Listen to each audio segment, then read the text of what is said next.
Praise the lord. Welcome to the channel.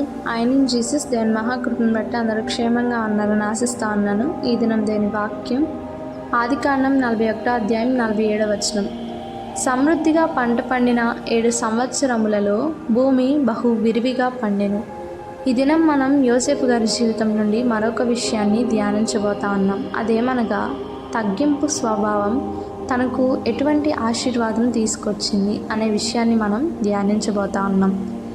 తన అన్నల దగ్గర తను తగ్గించుకొని జీవించాడు. తన తగ్గింపు స్వభావము ఏ విధంగా ఉందంటే, తన అన్నలు తనని అమ్మివేసినప్పుడు కూడా మౌనంగా తగ్గించుకొని ఉన్నాడు. తగ్గించుకొని ఉండడం అంటే మౌనంగా ఉండడం. మనం ఏ విధంగా జీవిస్తున్నాము? తగ్గింపు స్వభావంతో ఉంటున్నామా, లేకపోతే మన యొక్క ఉన్న పరిస్థితులను బట్టి మనల్ని మనం హెచ్చించుకునే వారంగా ఉన్నామా? యోసేపు తన తండ్రికి ప్రియమైన కుమారుడు అయినప్పటికీ తన అన్నలచే అమ్మబడినప్పుడు ఆ యొక్క పదాలను పెట్టుకొని తను హెచ్చించుకోనలేదు. తాను తగ్గించుకున్నాడు. కనుకే రాజు తనకి అధికారం ఇచ్చే గొప్ప ఆశీర్వాదంను దేవుడు అనుగ్రహించాడు.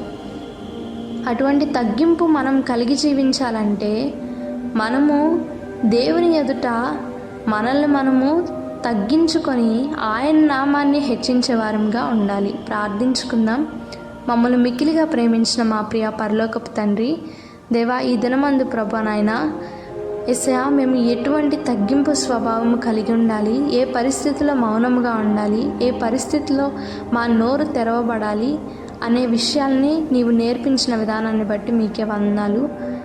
అట్టి రీతిగా జీవించడానికి సహాయం చేయమని ఈ ప్రార్థన నజరేయుడైన యేసు నామములో అడిగి వేడుకొని పొంది ఉన్నాము తండ్రి. ఆమెన్. ప్రైజ్